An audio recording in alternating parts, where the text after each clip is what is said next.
Everyone আসসালামু আলাইকুম। এই যে দেখেন একটা ইঞ্জিন লেভেল পাওয়া যাইতেছে। উস্তাদ এটা কি করতেছেন? এটা মূলত ইঞ্জিন খুলছিল, ক্লাস 7 এর বেয়ারিংটা ভাঙা গেছে। এটা ভাঙা যাওয়ার কারণে মূলত ফুল ইঞ্জিন খোলা, এই কারণে ইঞ্জিন খুললাম। এখন খোলার পরে দিয়ে আরও কিছু ডিস্টার্ব আছে, যেমন connecting rod, bearing, ring piston, class plate, timing chain, মোটামুটি জায়গা কাজ করে দিতেছে।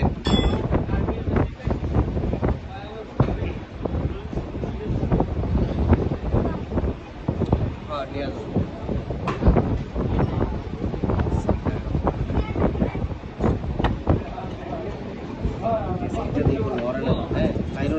লাইনও না, ঠিক আছে। আবার রাখবো